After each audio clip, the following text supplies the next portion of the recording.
Security जो है उससे कोई कंप्रोमाइज़ नहीं होना चाहिए और सिक्योरिटी पॉलिटिकल पार्टियों को भी देख के नहीं होनी चाहिए। Security pick and choose basis पे नहीं होना चाहिए। सिक्योरिटी इस बुनियाद पे भी नहीं होनी चाहिए किसकी शक्ल मुझे अच्छी लगती है, किसकी शक्ल नहीं अच्छी लगती। सिक्योरिटी जम्मू कश्मीर की एक प्रॉब्लम है और जम्मू कश्मीर के पॉलिटिशियंस ने, चाहे वो किसी भी पॉलिटिकल पार्टीज़ के हैं, चाहे वो बीजेपी के हैं, चाहे वो नेशनल कॉन्फ्रेंस के हैं, चाहे वो पीडीपी के हैं, चाहे वो कांग्रेस के हैं या किसी भी, चाहे वो इंडिपेंडेंट भी रहे हैं, जो उन लोगों ने कुर्बानियाँ दी हैं और उन्हीं कुर्बानियों के बुनियाद पे आज जम्मू कश्मीर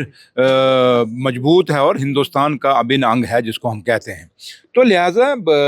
जो आज ऑनरेबल एमएलएज ने का कंसर्न था हाउस के अंदर और ऑनरेबल स्पीकर साहब ने भी उस पर अपना एक डायरेक्शन दी है, तो लिहाजा मुझे लगता है कि सिक्योरिटी एजेंसीज़ को अपने डिसीज़न जो पिक एंड चूज़ बेसिस पे लेते हैं उनको वो डिसीज़न अवॉइड करने होंगे जम्मू कश्मीर की बेहतरी के लिए और जम्मू कश्मीर में डेमोक्रेसी को मजबूत करने के लिए जो भी अच्छे फैसले हैं और किस तरीके से जो लोग जम्मू कश्मीर के लोग जो मेन स्ट्रीम पार्टीज़ में हैं, जो जम्मू कश्मीर के में डेमोक्रेसी को मजबूत करना चाहते हैं, इस तिरंगे को ऊँचा रखना चाहते हैं, उन लोगों को प्रोटेक्ट करना पड़ेगा। लेकिन हम खाली इस बुनियाद पे कि किसी ने अगर कुछ हमारे खिलाफ कोई सच बोल दिया तो हम उस बुनियाद पे उनकी सिक्योरिटी को कम करेंगे तो अच्छा नहीं है। लेकिन मुझे लगता है कि ये बात ऑनरेबल एलजी साहब के पास भी पहुंची होगी और वो इसमें इंटरवीन करेंगे और ये लोअर लेवल पे जो ऑफिसर पिक एंड चूज़ कर रहे हैं इस पे नकेल कसी जाएगी और लोगों की जो सिक्योरिटी के जो सही मायने में जो हक बनता है, जो उनका जो कैटेगरी बनती है उसके मुताबिक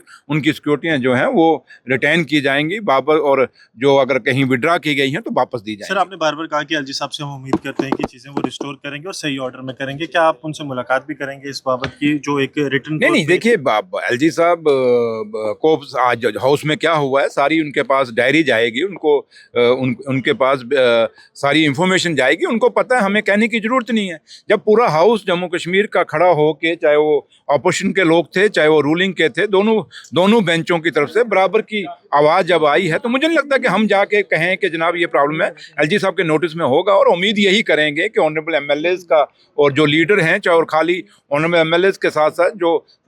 एक्स लेजिस्लेटर्स हैं, एक्स मिनिस्टर्स हैं, जो भी मेन स्ट्रीम के लीडर हैं जिनका एक जम्मू कश्मीर की डेमोक्रेसी में अपनी एक कंट्रीब्यूशन है, उन सब की सिक्योरिटी को जो है मजबूत किया जाएगा और जिस तरीके का भी उनकी सिक्योरिटी उनको ज़रूरत है वो प्रोवाइड की जाएगी। सर, लिक्वर बैन को लेकर जो है काफ़ी स्टेटमेंट्स पहले भी आई, लेकिन इकोनॉमिकली अगर देखा जाए तो जम्मू कश्मीर क्योंकि खुद पे सेल्फ सफिशिएंट नहीं है तो एक काफ़ी इकॉनमी जनरेट होती है। देखिए, मैंने 2-3 बार आपने ये सवाल पूछा, मैंने मजाक में टाला, लेकिन मैं एक चीज़ आपको कहूँगा कि जहाँ तक ताल्लुक है लिक्वर पॉलिसी को,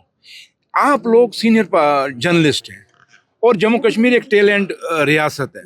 आप लोग खुद क्यों नहीं एक सर्वे करते? आप लोग अपना एक व्यू पॉइंट कहीं क्यों नहीं देते? जर्नलिज्म है, जर्नलिस्ट हैं आप लोग, आपके पास चप्पे चप्पे की इंफॉर्मेशन है। क्या जम्मू कश्मीर में लिक्वर बैन करने की ज़रूरत है? क्या जम्मू कश्मीर में बीइंग एक टूरिस्ट स्टेट, क्या यहाँ लिक्वर को अगर बंद करके क्या हम यहाँ पे टूरिस्ट को टूरिस्ट को क्या बढ़ा सकते हैं, कम कर सकते हैं? आज आके क्या लिक्वर के और ये नहीं कि शराब को जम्मू कश्मीर में आज की चल रही है, ये तो आज़ादी से पहले जम्मू कश्मीर जब कहीं महाराजा साहब के टाइम में था उसमें भी लिक्वर थी, उसमें भी अलग अलग तरीके था। अब किसने पीनी है, किसने नहीं पीनी? जिसने पीनी है उसने चोरी करके भी पीनी है, जिसने नहीं पीनी है उसने शराब आगे भी रख दोगे तब भी नहीं पिएगा। इसलिए मुझे नहीं लगता इस डिबेट में हमें जाना चाहिए कि लिक्वर पर ये ठीक है, एक